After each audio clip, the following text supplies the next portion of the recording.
like Miami. Miami, Miami, Miami, Miami, Miami, Miami, Miami, Miami, Miami, Miami, Miami, Miami, Miami. It feel like Miami. Welcome to the Heat Beat Podcast. I'm your host, Giancarlo Navas, and with me today, to my right, we have Mr. Drip Drop himself, Alex Musibay. Drip Drop. Alex. Man, I am very excited for today's show. Been waiting to talk to our special guest for a while now. Alex has been, so it kind of put you behind the scenes at Miami Heat Beat. I don't like to guest book because I just have like this eternal guilt of asking people for favors. So Alex or Tiff or Siobhan or Alf or anybody's like, hey G, can we get this guest on Heat Beat? I'm like, yeah, for sure. And I just never ask because I'm scared of asking. And Moose took it upon himself. Moose did the guest booking thing. We need a professional guest booker. And Moose hit up the great Mirin Fader from The Ringer to come on our show to talk basketball, NBA Finals, her book. Mirin, welcome to the program. I've said this before. You know, you and Rohan have really taken the torch for Lee Jenkins as like the people doing big, long-form stories. You guys are absolutely incredible. Way to kill it in our industry. Like, it's just, I'm so excited to have you on. Welcome. Oh my God, that's so nice. Thank you both. I'm so happy we could make this work and, finally do this. Yeah, I'm so honored. We had some scheduling things, but we're here. We made it, and we're here to talk. We have the NBA Finals looming. Phoenix versus Milwaukee. We have plenty to talk about there. We have some Heat news at the top. And now, Alex, our group chat was filled today. I'm very upset about this. You're very upset. Very upset about this. Bam was asked, Alex, was it by Ira? Who asked the question? It sounds like an Ira Winderman thing to ask. I don't care. No offense to the media. Exactly. Melody's with me. Melody's. Let's get to the clip because Twitter's going crazy right now for no reason. Twitter's really, I don't even want to say that they're upset at Bam, but Bam was asked about Tyler Herro because Tyler's on the select team, which Eric Spoelstra is coaching the select team for Team USA, and they were kind of just asking Bam about Tyler and kind of the work ethic stuff. So here's a clip of what Tyler said. He'll get the chance to go against the best in the USA, so I feel like that's one of the biggest things that he can get, and obviously getting to watch like people's work ethic and how they go about their professional business. So I think people took that last part, Mirin, about like see how people's work, like, because there have been some kind of murmurs about Tyler's work ethic and stuff, which I feel is just generally unfair. And you've covered him, you've talked to him extensively. You wrote a big piece on him while he was in Kentucky about kind of how he came up and kind of everything surrounding him. I don't know. I don't think Bam meant it that way, and I think anybody who's been around Tyler knows that dude works hard.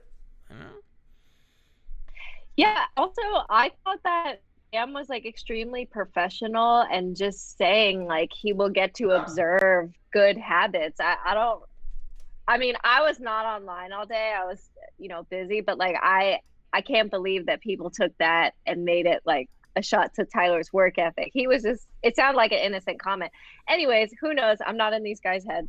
Tyler works really, really hard. Like, that was one of the biggest things that I got from doing my profile on him, was that a lot of people love to project, whatever things onto him because they don't like his demeanor and they don't like how, boastful he is and they don't like his attitude. But he works really, really hard. And that because he was not a top prospect. The fact that he's in the NBA at all, was not supposed to happen. He literally transformed himself into an NBA prospect, very high on draft boards from insane work ethic. So I don't know where that comes from. In your piece on Tyler, you actually talk about a lot of the hate that he was getting from his own hometown because of his decision to go to Kentucky. Yeah. And I feel like a lot of that has actually carried over, maybe not into his rookie year because he was getting a lot of praise his rookie year. But this year in particular, I feel like there is a segment of Heat fans that have just quickly turned on him. Granted, his performance this year was up and down, but can you talk a little bit about like how he continues to prevail through all the outside noise and just kind of sticks his head down and continues to work? I mean, I think that's all he knows how to do. I think, like you said, it probably has to do with like inconsistency. And also, I think people are just not a fan of, how he acts off the court. And so that might be influencing. But as far as on the court, like he definitely, it doesn't matter what people say about him. He's very sure of himself. And obviously, we know he's confident, but I don't like that. I just mean like there is like a bulletproof kind of confidence that's deeper than bravado, deeper than on-court arrogance. It's just a place in his core that he knows that he belongs, and he knows that he can be really, really good. And I know it sounds cliche. Oh, he doesn't care what people think. A lot of players say that, but I genuinely think he does not care what people think. It's funny, Mirin, because like he's so polarizing here, and I think that there's a lot to that, right? Like I think some fans look at him as missed opportunities in terms of like, oh, they could have traded him for this player or this player, right? Because he is really their most valuable asset. Miami's in draft pick purgatory. They owe Oklahoma City the pick with the protections, and you can't really trade it because it can't get conveyed. And Sam Presti's being really difficult about ruling protections on that, which has been really well documented. So in reality, Precious Achiuwa did not have the best rookie season. So Miami's really thin on tradable assets while keeping their core together. Duncan is now a restricted free agent, so there's some sign and trade stuff, but that becomes more complicated. So Tyler is really their golden ticket to getting something like getting a rotation player that can make a difference for them, right? And you have the Dragic salary, and you have the Iguodala salary if you want to up that. So like I think fans look at him as like, well, he's not playing well, and he's been linked in Harden talks and Lowry talks and all this stuff, and I think he gets unfairly kind of whacked with that, right? And I don't think Moose, I think, we've been pretty hard on him on this show too. I mean, stuff's documented. Can't get separation. If he's not getting to that little elbow pull up, life's difficult. Good finisher, can't really get to the rim, doesn't get free throws, undersized, alligator arms, blah, blah, blah. But Mirin, it's like, he's so, but the people that love him like Moose, right, are out here like defending him like hell. And he's, I kind of think that that's kind of been his life, right? And going back to Wisconsin, I was just in Madison, and they still hate his ass. Like they still don't like him. I wore a Heat shirt, and I was in line somewhere. I was at a bar, and the guy's like, "Oh man, Tyler, I just can't stand that guy. I root against him all the time. It drove me crazy I was so happy when the Bucks." And I was like, "But what? Jesus Christ!" And like that's the space he lives in. I don't you think it'll always be like that? I mean, he's not going to completely change and become a different person and not have the kind of swagger that he has. He's always going to be hated because he presents himself as he does. That's just what it is. And he just does not look like your typical, like you would never think like he would go to the NBA. So he's always going to have that. But the hate is just so awful. Like one of the anecdotes from the story is that this guy came up to him at a gas station and like threatened him. I mean, it's really out of control. He was a baby. He was like an actual kid. And like, he's a really nice person. Like from what I know from talking to him, it's just, yeah, it's out of control with him sometimes. I think a lot of people, I mean, the same reasons that we're hating on Tyler this year are the reasons that you loved him last year. That drip, that bravado, seeing him hit those insane clutch threes that what rookie would take a step back three in overtime against Philly to win it? But that's what Tyler would do. And now this past year, because, for whatever reason, he was having ups and downs and all that, now we're looking at reasons to turn that around against him, which I'm always saying, for better or worse, he's not a finished product yet. So why are we so quick to judge what he can be or what he is? Moose really hijacked this into a defense of Tyler. I'm starting to see why we had Mirin on and everything. This is just an elaborate ruse. I'm on to you. Mirin, he knew I'd be the only one who had his back. Mirin, so we've been killing Tyler all year. Oh, it's like this guy. I was the only guy in banging table on draft night for Tyler Herro. And I looked like a genius my rookie year, but now everyone's against us. Mirin, I would like to read to the audience maybe my favorite quote that I've read in an article this year. It is from Coach Calipari. This is just one sentence. He was one of the worst defenders we had, Calipari says. That stayed true. Stay strong, Mirin. Stay strong. I'm glad to listen. I believe it goes. People never really change, and I love you, Tyler. But oh my god, that Mirin, I literally like laughed. I sent that to the group chat. I go, I'm dying. This is so funny. Oh my God. Yeah. How do you think about me? I had to be like, oh yeah, okay, tell me more, you know? And Yeah, what's your follow-up to that? can you think of a rotation he missed in practice, just your all-time dud? I mean, okay, hear me out. And again, Moose, I think you will agree with me now that I know where you stand. I think that, it takes time to develop. I don't know a whole lot of rookies that come into the NBA great at defense. Look at LaMelo Ball. Like, I think that defense is just not something preached these days, and it takes time. I think Tyler could be a really good defender. Again, he's really young, and who knows, people can change. It's just the NBA is a very right now league. Right. And there's so many talented young people. So yeah, it's hard. And I think offenses are so sophisticated and complicated now. I know Moose's dog agrees with that defense of Tyler. You've trained her well. She's all about Tyler. She knows when we need to defend Tyler. She's all about the drip drop. So before I want to get into Mirin's book, we have a lot to talk about and kind of in the NBA Finals. Moose, I know you wanted to get into one of Mirin's other stories. She kind of just referenced it a little bit. Well, she just referenced it, so I'm glad we can transition to it. Mirin, my absolute favorite piece you've ever written was the LaMelo Ball story. It completely made me change my perspective on LaMelo. I want to ask you, when did you decide you wanted to write about him? What was it like actually traveling to, I believe it was Lithuania, correct? And spending time with him? Can you kind of just put, for the people that haven't read it, and I will tweet it out later because everyone should, but if you can kind of just put us right back in that scenario where you were and the whole discussion with him, because I think it was really, really eye-opening. And like I said, it made me change my entire perspective of a 15-year-old kid. Oh, wow. Well, thank you for saying that. It really means a lot. That was the hardest story ever. To put it back into perspective, LaMelo Ball was this 15-year-old kid. His dad, LeVar, pulled him out of high school and was you're turning pro. So it was this big controversy. Everyone was like, oh my God, this kid is so spoiled. He has this total rep of being this spoiled, arrogant, rich kid that has the red carpet laid out for him. And mind you, LaMelo did nothing to warrant that. It's just he was part of this really famous family. And so that was the rep on him. And so I was freelancing at the time for Bleacher Report. And I had just been a staffer at the Orange County Register, a newspaper.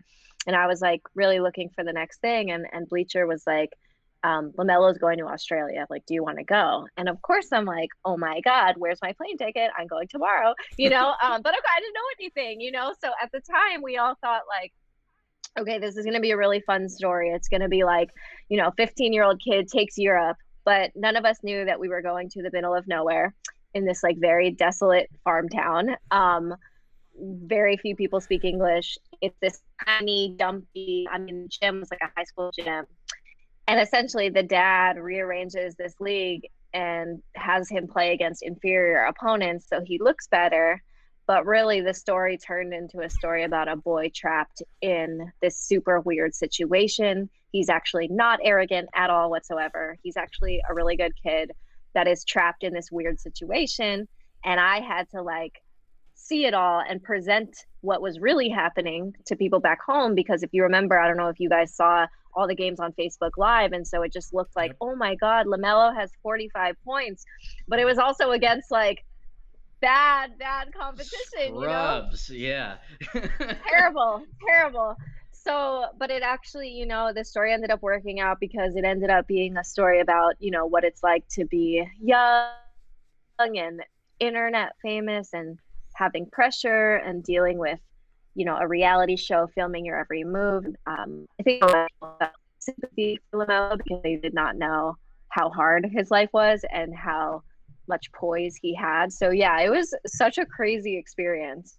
Yeah, you did a great job taking us behind the reality TV persona that I felt that I had in my mind about him, It was obvious the basketball talent that he had, But I think everyone was wondering, who is this kid off the court? Like, who is he really? Right. And you just, I think you did a great job breaking it down. It was the reason why I had LaMelo #1 on my draft board, G. I will go down You were right. saying that to this day. You were right. Because there was no question on his talent. It was just, does he want to play? And I mean, that you humanized him perfectly in that piece.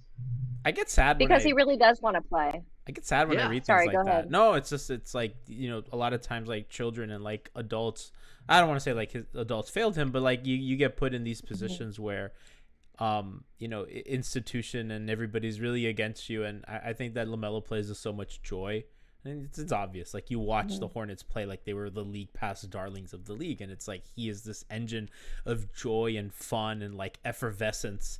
And to like, you know, read your story, it made me sad. It's like, it sucks that kids are often put in these positions, and sometimes that is the price you pay for your talent or whatever. But it's just sad. It's tough. Yeah, I mean, that's why I think he's performing so well now, because basketball was like the one sphere where he didn't have to like perform. I know it sounds kind of weird, but what I mean by that is it's not an act. That's his most genuine self. And so he doesn't have to be someone he's not, which he does when he has to film the TV, you know, the reality TV. But like basketball, it's like so pure and so genuine. And even though he didn't choose to be in this life, right? Like, he was expected to go to the NBA since he was an actual child. Yeah. He grew to love it. He grew to thrive being in that type of pressure. And I think that, like, if any three of us were put in that situation, like, I have no idea how we would react, but he handled it with such grace and class. It's, you know, he was nothing like everyone said he would be. Totally. And it helped him hit the ground running when he hit the NBA. I couldn't agree with that more. I love the way you said it. Like, and we've talked about this, like, just like as friends, like here on, he'd be like, the idea of like performing, like we perform characters, right? Like, you know, I think we're ourselves most of the time, but like when we're doing Hangover Time, our Postgame Show, like, you know, we play it up and you know, take it behind the curtain. Like, it's, you know, we are performing, right? Like, content is like this. And I, the first time I was introduced to the term was reading Judith Butler and like gender performativity, and the idea of like, you know, Butler like says, like, you know, we wear gender like drag, we perform it, that it is a series of repetitions and all this stuff. And now it, you know, I've seen it used academically, and now even like on social media, like, you know, performative allyship or stuff like that. And I, you know, like this idea of, you know, and I think part of this is kind of the internet boom and kind of, you know, the 24/7 news cycle. And it's like, it's all, and especially like these young men and women who are playing sports, it's like they're in this cycle of all these kinds of all this performativity of everything. And I can't imagine how they're not burnt out. Like LeBron and Serena and Federer, like, these are success stories that they're damn near 40, right? And they seem whole and complete and adjusted. And I'm like, how do you, like, I always think of esports athletes that they just get burned out at like 25, right? Like all the time. It's common. Like guys who play Dota and StarCraft and all that crap, like they're done. And I don't know. I think it's really, there's a lot in kind of the psyche of the people that we cover that make the sports that we love so joyous and wonderful. I want to transition to the book, Mirin. So I don't want to do a talk about the book, right? Because it's a book about Giannis. It's a book about how this force of nature kind of became who he is, one of the most dominant players we've seen. I mean, I saw somebody on Twitter say that if Giannis wins a ring, his like resume is like low key better than Kawhi's. And I was like, no. And then I thought about it. I go, you know, 2-time MVP, defensive player. Not bad. Actually, there's some, right? And you really go through his upbringing from, you know, a politically broken Greece up until he makes it, you know, in the NBA. And I think it's also interesting how in the book you talk about he grew up in this kind of far right Greece, and he, you know, his rise in the NBA is really mostly during the Trump era. So I kind of wanted to start there. Like, you talk about in the book about him growing up with this anti-immigration stuff and kind of like his identity crisis. Like, what about that did you find most interesting when you were writing it? Well, I think first off that part of his life is often not talked about. You know, it's his story because it's so amazing and surreal and, you know, insane. it's framed as a fairy tale. And so I think people don't really talk about that side, and they're not able to put both sides at one time. For example, like there were many white Greeks that helped him out and were really kind to him, but there was also so much racism that he faced. And so, for me to have the full complete picture of him in this biography, like you have to have both. The group that was around that I think you're alluding to is called Golden Dawn, and they are this neo-Nazi, very horrible, violent party that actually won many seats in parliament. So it wasn't just, a mob or a hate group. It was people that were actually in government. And they just beat up in the streets. They would terrorize them. And so just sorry, my voice is we're recording the audiobook and my voice is just going. No, you're don't gonna worry. be Doc Rivers by the end. I apologize. Oh my god, I know. I'm feeling very You're good. No, you're feeling totally it, guys. fine. Like I need some tea. Chamomile. As soon as you said Doc Rivers, I'm like, now I feel the sandpaper like coursing. You feel the horse outside. Anyways, sorry.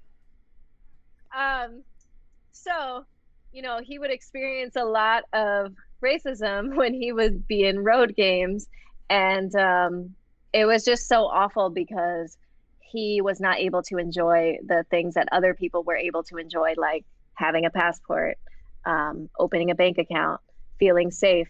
Not, he had to worry about whether his parents would get murdered or not. So I think all of these things really made him, into who he is as well. Like, I don't know if you know this, but how does he feel about, like, being called like the Greek freak? Because I know that you talk about like he does have an identity crisis as, being Greek or Nigerian or any of that. Like, how I imagine that that's difficult for him, and he's marketed as Greek, right? I think that's probably more palatable to mostly a white customer base in America. Like, how does he like deal with that in that kind of space with his identity? And just to follow up on that, kind of what is his relationship today still with Greece? I mean, I know he goes back there in the off season and all that, but if you can kind of get into that a little bit too. Yeah. So, okay. So first thing is that, the book really charts his the way his thought process really, I guess, grown or changed about this. So he's always been proud to be both Greek and Nigerian. Because he spent obviously his life in Greece, and he went to Greek churches, Greek schools, he felt unequivocally Greek. But the Greek parliament basically like dragged his feet on giving him citizenship.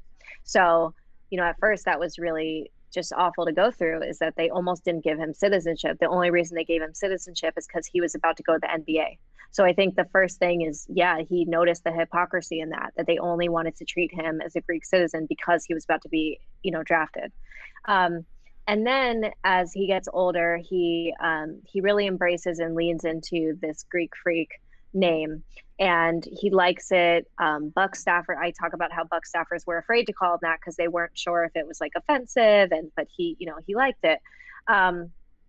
If you fast forward to the 2015 game in Africa, where you could put it was Team World versus Team USA, you could put your different flags on your jersey.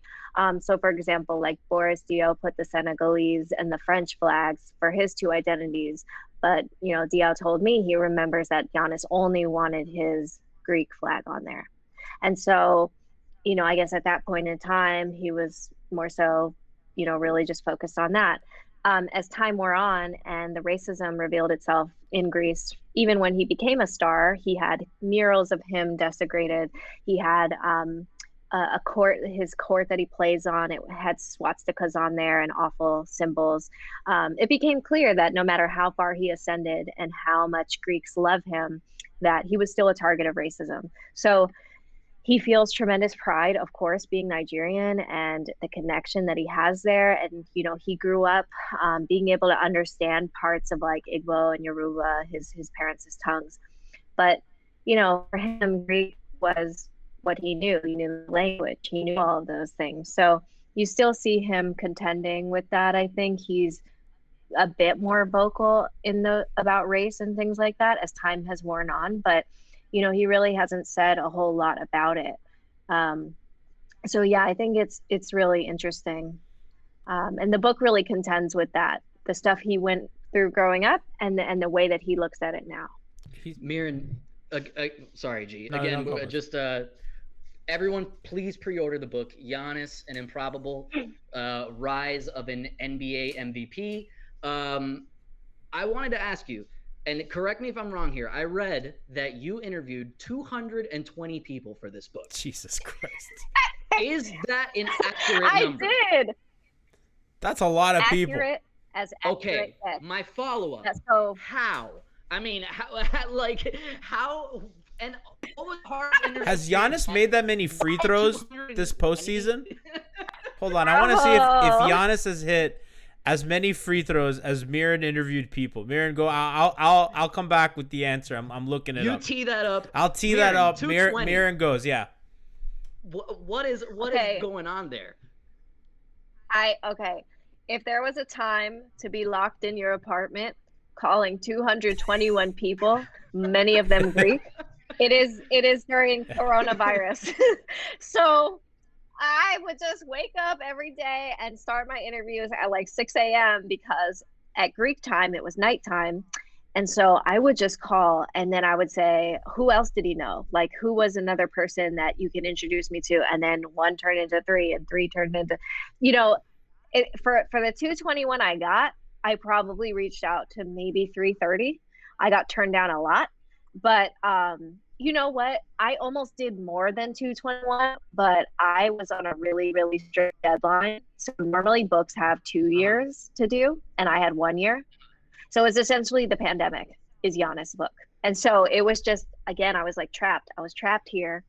And I was like, okay, I'm not seeing any humans. I'm not talking to people. I'm literally not going anywhere, but I'm going to talk to all the Greeks. And that is what happened during my pandemic. So you started working on the book before the coronavirus started, correct?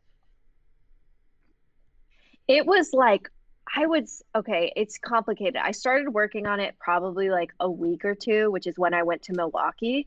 Like coronavirus was not, it was like mid to late February and coronavirus was like here, but it wasn't like, I never thought anything would shut down. Like we weren't there yet as a country. And I hadn't signed the contract yet. I wouldn't sign it until when the pandemic, like mid to late March, or like April actually.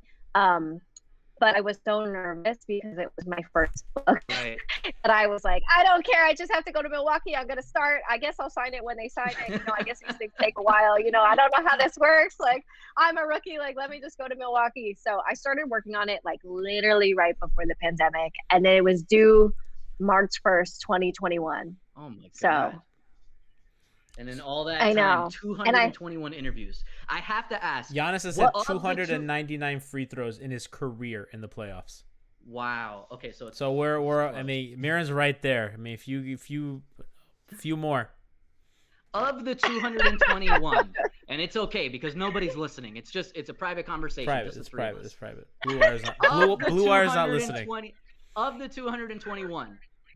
When did you say to yourself, like, what the hell am I doing? I'm not going to use this interview. This is going nowhere. There's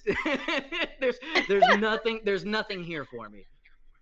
Oh God. I'm trying to think. You know what? I was a little disappointed with the Jabari Parker interview. Really? I wanted it to be a little more substantive, but it was before the game, and if you're talking to someone before the game, they don't want to talk to you. You're like the worst. You're like the worst human they've ever seen. So I don't blame him for being like, what is this girl? I played with Giannis like 20 years ago. I don't blame him, but it was not my fave. So there's only one Jabari quote in there. And you detail a kind of an interesting relationship between Jabari and Giannis in the book, correct? There was a little bit of internal struggle there when Jabari first got there.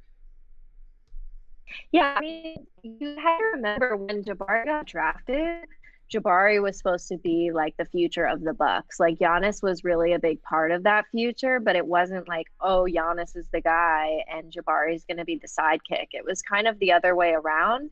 And Giannis, you know, who had just endured the awful 15-win rookie season, he worked his ass off. He got so much better. He was like, no, this is my team. Like, I'm going to show that I'm the guy. And so I think that when they got there, they were just so competitive with each other. You know, they each wanted to prove themselves, and they became friendly, and they eventually like really became good friends.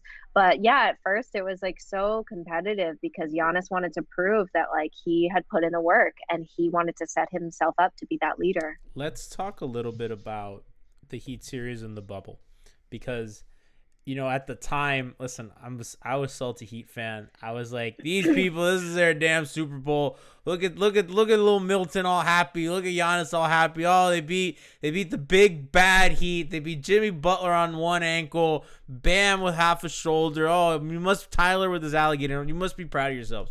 But you know, through alligator arms, okay. excuse me. Through the pettiness, through the pettiness,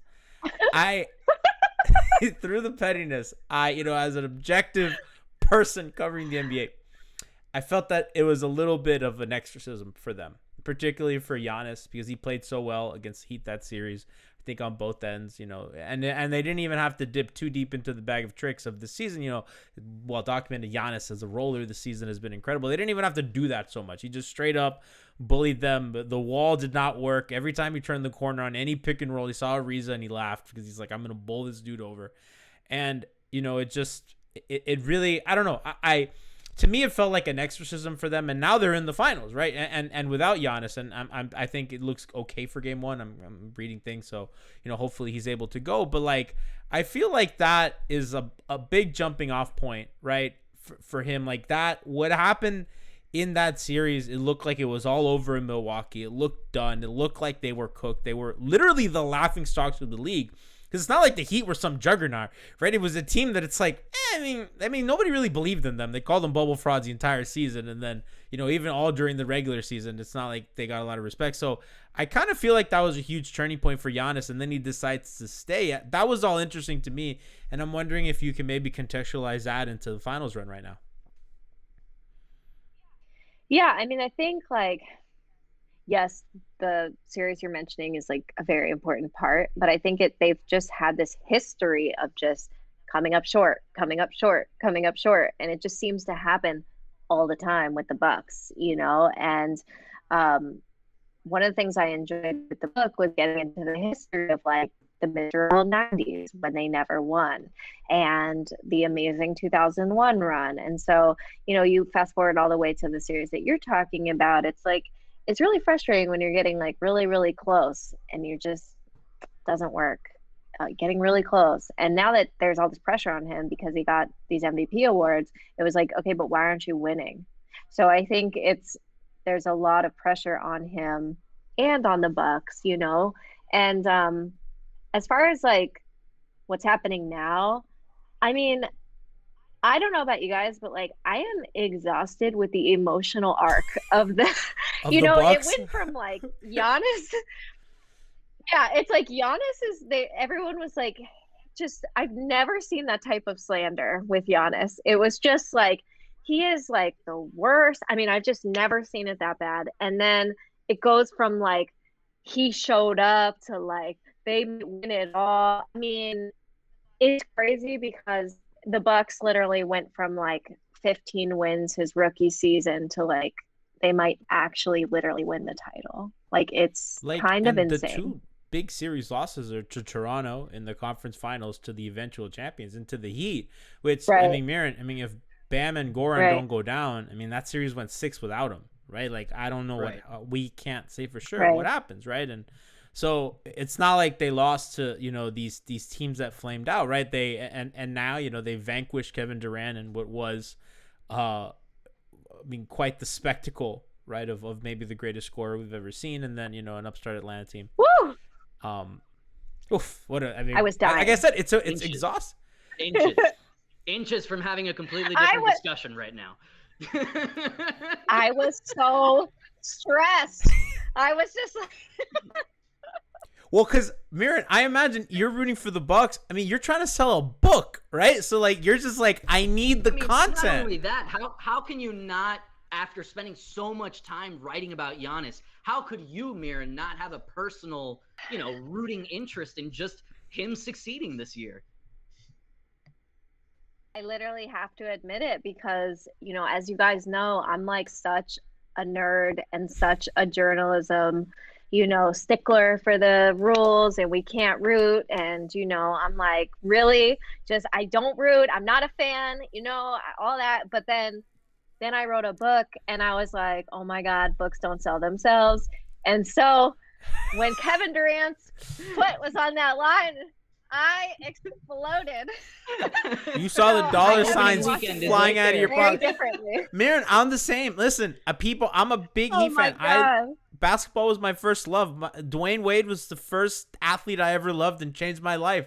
You think I cared more about the Heat beat content? I was like, these people better not lose. They're costing us a lot of money. I have a staff to pay. I mean, come on, guys. Like, I get it. It's tough and it's exhausting and listen, they're in the finals and he.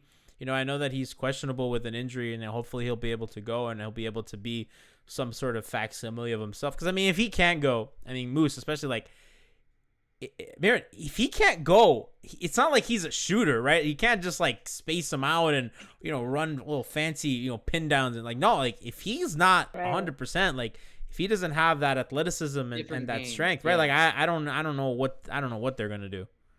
He has to be right. It is it's a completely different game. I keep focusing on like Chris and Drew. Like Chris obviously like has shown up like incredible, like he's amazing. And I keep coming back to Drew, like he's had his moments, but then there's other times I just don't understand why the Bucks take so many threes sometimes. It's just like like the three that's like right 10 seconds into the shot clock, like just super fast. They do it a lot. I feel like they're launching. Yeah. Well, Giannis was doing it a ton. I was like, stressed. I know. Giannis And was I'm bombs just like, away, dude. He thought he was Tyler Herro. Can we just? I knew you'd like that one. That is. But yeah, I'm just like, can we just pass the ball? Like, can we just swing the ball, please? Can we run a set? Can we run some offense? A little Spain pick and roll? Can we do something? And it's funny, Mirin, because you're at the Ringer who invented being just a fan and media, right? Bill Simmons literally wrote the book on that. Quite literally wrote the book on that. I know. It's really not me. Like this is not me. Like when I was growing up, I was the girl with the basketball like at school every day from like 5th grade all the way till senior year of high school. Like I was just like that girl. I never dressed up. I was like baller Mirin, and if the Lakers lost, yeah, no, she like you play point guard, right, Mirin? I played point guard. She's got some handles. Is your handle better than PJ Tucker's? Thank you. Ooh, probably. Stop it. Yeah. I'm not gonna. Sorry. It's okay. Anyway, Sorry, I'm not answering this I'll answer question. for you. It's fine. I'm sorry. The NBA Twitter came out of me. I'm sorry. I'm completely washed up and do not want to see what I look like on a basketball court now. However, at the time, I loved the Lakers, and I would be sad if they lost. So fast forward all these years later, it is so strange to like actually feel invested, because to do my job, like I can't be, like and it just doesn't hit me the same. I don't know. I really enjoy getting to know the players. I really love learning about what makes them human, and getting into those stories. But when I go to like actually engage and like root for a team, it's just not there anymore, except for this 1 year with the Bucks. That's it. That scares me. I know it's so fun. I never want to lose that. I hope I don't. The couple times I've gone to cover games in person, I was like, I gotta behave. I don't want Heat PR to get mad at me. I'm sitting next to Cooper Moorhead. I'm like, I can't see my fist bump. So I get it. I don't want to ever lose. I don't want to ever lose that.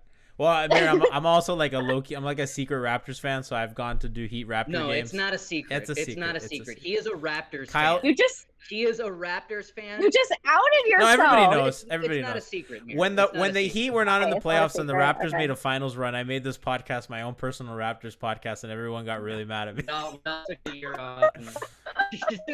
I had Raptor guests like Mira. every week, and then at one point, people were Wow. like, "Wait, what are we doing?" And I'm like, "Nothing. No." It took them like months to notice. I think this finals is interesting for a couple of reasons, Mira, because you have Giannis and CP3 both like kind of have legacy finals here, right? Like obviously, CP, the histories, we all know it. And Giannis winning really validates, kind of like not just his life but just like from a basketball standpoint, kind of the way that they built the team. It was like very traditional. I mean, even the way they play with a traditional drop big. And they I know they switched a lot against Atlanta in the back half of the series, but a traditional drop big. They play a little bit old school. They like to play big. They start Lopez and Giannis, or sometimes they play like really big front courts. Like drafted a bunch of guys, traded for the quote unquote last piece, and Drew Holiday. Giannis stayed in the city that drafted him, and I know that how much he really likes Milwaukee, right? Which is odd because usually stars of his magnitude want to leave the quote unquote small market and they want to go to a New York, a Miami, a Los Angeles, or Chicago. So I don't know. Is that something that you keep in mind when because that to me is like the most interesting part. Like these two guys, Chris and Giannis, and like a lot of legacies on the line for them. And I'm not the legacy guy, but you just can't help but think about it. Yeah, I mean, one of the parts of the book that I really enjoyed researching was the legacy left behind Kareem Abdul-Jabbar. And I kind of compared him and Giannis a bit. Obviously, they're very different players, not saying they're alike at all. And they're very different in demeanor. Kareem wanted to leave for a big city. Giannis wanted to stay for a smaller, quieter city. And but what they represent to Milwaukee is hope. Because Milwaukee is, a franchise that from the beginning of its inception, people said basketball can't work in Milwaukee. And, for the last time for them to have won that title in 71 with Kareem, and then to have him leave was so traumatic. And so it set off. I mean, I know there were some really amazing teams in the 80s with the Bucks, with Sidney Moncrief and like Paul Pressey and, Don Nelson coaching, but it was like straight up misery for most of the time after that. And so then Giannis comes along and he's this like very sweet, adorable, but yet morphs into this like fierce savior that gives them a chance to finally win. And so I just love looking at him and Kareem because it's like finally like the generational player stays. And if they win, it cements that decades old wound left by Kareem. With Chris, like it's funny because I was in college and I was an intern for the Clippers when Chris went to the Clippers. And I remember being in that locker room feeling like a lowly intern, but also just feeling like just wow, this is such an exciting environment. Everyone is so excited for the Clippers, and growing up as an LA fan, like I had never seen that. So I felt really bad for Chris as his career went on because I was just like, he really wants to win, and I hope he finally gets into a situation that works, And so I think it's really cool that he has found this with the Suns and Coach Monty and how it's come full circle. I think there's a lot of wonderful stories with these finals. And I think it's so weird that people are like complaining that this is a quote boring series or boring teams. There's stories everywhere. You just have to find them and they're there. Well, I mean, the funny part about that is that, last season, the finals was Miami and Los Angeles, and the ratings were bad, right? Those are glamour markets. I mean, Miami and the Heat and Lakers, right? And not only Heat and Lakers, you have the LeBron playing against his former team subplot. You have Jimmy Butler having the run of his life. And I've said this, Mirin, a bunch on this podcast. One of the snapshot moments of that run, and maybe this post-LeBron era of basketball, outside of the Dwayne Wade Last Dance, which is like one of the greatest things ever. But in that post era with Jimmy, it's like him scoring over the reigning defensive player of the year and two-time MVP and screaming out into the void that is the bubble, yelling, "He can't effing guard me."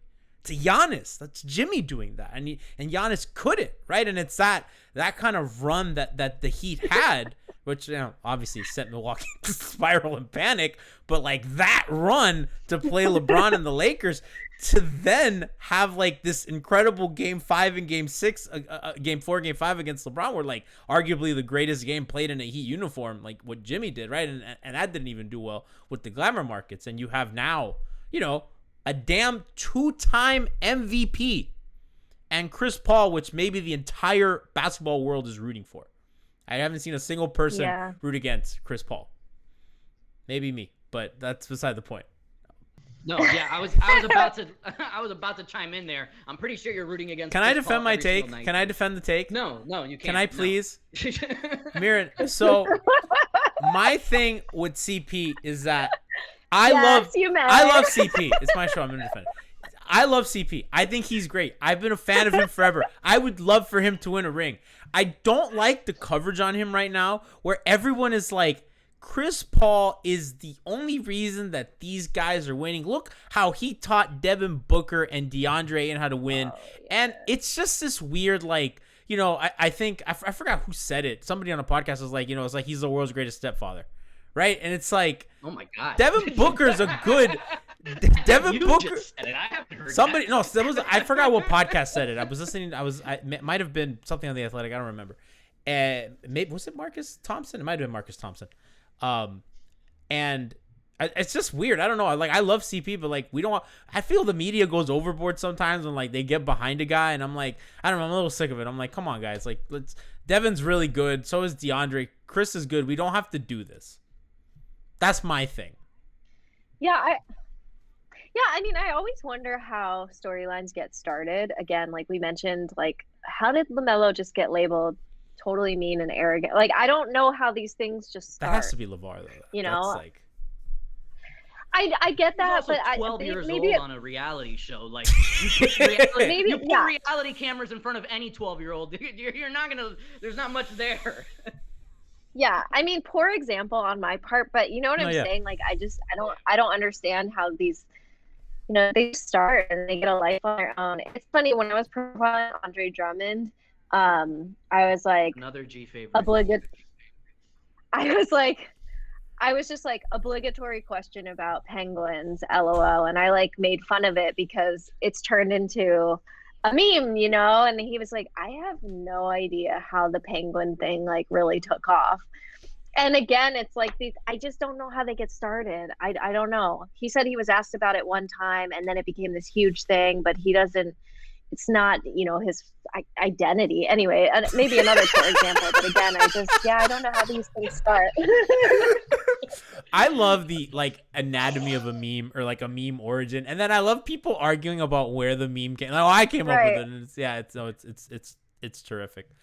Mirin, thank you so much for joining us, for making the time for our silliness today. Hold on, before she gets out of here, we gotta have her plug the book. I got to plug the book, but I got 2 more questions for her. First of all, go pre-order Giannis, The Improbable Rise of an NBA MVP. It's on Amazon. I've already pre-ordered mine. It's easy. August 10th, it releases. One button, click, purchase. Kindle hardcover audio CD. Listen. Yes, and the audio CD she's recording right now. You can go for a run gonna be awesome. and listen to Mirin tell you about Giannis's life. I mean, what's it? You don't even have to read. It's so easy. I've sacrificed my vocal cords. Look, she's gonna be Doc Doc Rivers. She's gonna be like Doc, so you can just listen. It's that easy, and it's on Amazon, so all your credit card information is already there. I hate having to input it. It's there. You just click. Perfect, G. Thank you, Mirin. I got 2 more questions for you before we let you go. One, I'm curious. While you were writing this book, did you think Giannis was going to leave? Were you expecting him to resign? What was I feel like you probably had more insight than anybody else. I mean, I wish to God that I did have more insight than anybody else, but I really thought it was going to go either way. Like, I was hearing things from like, he could totally leave and he could stay. It was like so up in the air. But the funniest thing was that I announced my pre-order 10 minutes before he announced that he was staying, and everyone thought that I knew. And I was like, no, I didn't know. I totally knew. I let Woj have that one. And I was like, oh my God. I was like, oh my God. I'm not mad at it, but I was just like, oh my God, I have no idea. But you weren't at all surprised that he extended. Like, did you feel that he wanted to stay? Like, he really people did in want to Miami stay? really thought that might happen. Like we thought he had a foot no, out and the like door. people Really. in the organization legitimately thought, and it's kind of ironic that we're doing this because they had a chance for CP3 and they opted not to, in part because they felt that that might be a thing, and they don't do things on a whim. I was so Bam's agent is the same as Giannis's agent. And so I was also like wondering like, okay, how tight are they and like what's going on? But then I was like, I don't think Giannis would like a city like Miami, right? Like I just didn't see that. But then once I saw that like his mom really wanted to stay in Milwaukee and that was important to him, I was like, okay, this makes total sense. Like I'm not surprised, and at the time, his brother was going to high school there. And so it made sense, and then, I don't know. When it happened, I was like, okay, of course he stayed. But to be honest, like I really thought it could have gone either way. Did you interview Bam at all for this book? Since No, they share a mutual but agent? I think they're homies. But you did interview Tyler. Yes. But I was going to say one of the first books that I ever pitched was on the Miami Big Three, because I thought that would make such a good That would book. have been with like, awesome. What happened to that? When you want to schedule the interview, I'm available Monday, Wednesday, Thursdays. It was just like, okay, like, but who are you? Why do you want, like, have you ever covered the, it's just kind of like, well, what about them kind of like, you're 23. Let's go there. Like, what about them is so interesting to you? Because like they're the most interesting thing that's ever happened in this city sports wise. Easily. And not. I mean that it can't be easily because Dan Marino was here and also the Bad Boy Hurricanes. But it is. Easily. It's like yeah. and anybody will say it. Right. Yeah. No, I the first thing you look at when you want to do a book is personalities, and I've always been like wondering, like LeBron, Bosh, Wade, how do those three? And then the Pat Riley thing. And I was just like, oh my God, Miami, like there's going to be tons of color. Like it's going to be so vibrant. I was picturing like, capturing like nightlife. And then the publisher was like, who are you? And so it didn't happen. I hope you can do that. That'd be fun. Those teams, listen, between maybe Battier, Ray Allen. And there's still so many untold, for as James much Jones. as we know about that era, there's still so many untold stories that are just, we're all itching to hear. Somebody has to do it. Either a maybe documentary or one a book or both. Yeah, that'd be really fun. Mirin, on your way out, tell people why they should get this book. And maybe, I feel like this is classic question for somebody that wrote a book. What was something that you had to leave on the cutting room floor? I feel like that is an obligatory book tour question. Yes. Oh my gosh. I gotta prepare for the book tour better. I gotta have this one ready in the cut.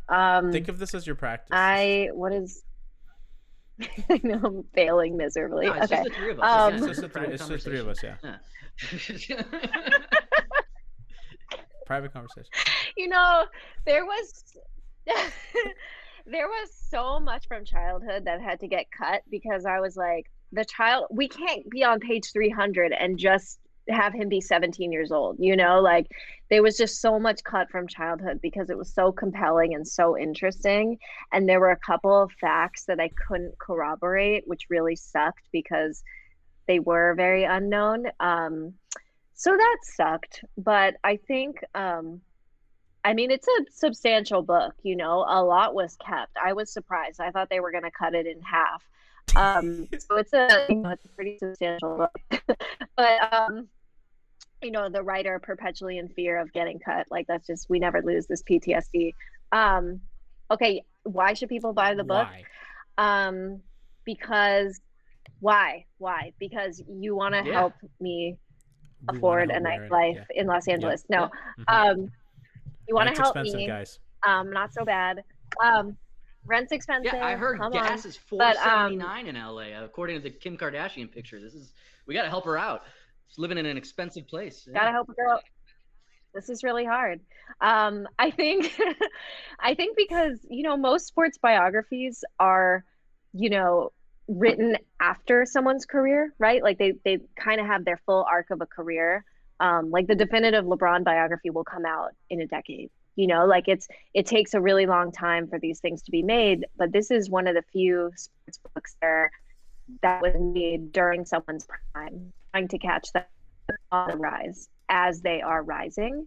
And I think that creates an interesting opportunity to like examine someone in real time versus like going back and observing them when it's all said and done. So I hope people find that interesting. We love it. Absolutely. Buy it. Giannis, the Improbable Rise of an NBA MVP. On Amazon. Pre-order right now. Go get it. Check our Twitter page. I'm going to retweet it as well. We're going to tweet out the link for the pre-order, as well as a couple of the articles that we discussed here. I definitely want to tweet out the LaMelo one because I think everyone should read that. It's still to this day, I love that piece. And the Mambasita one too. Mirin, you made me bawl with that one. I can't reread it, but it touched me so much. I think your work is just incredible. Oh, thank you so much. Like, I just really appreciate it. Just so kind.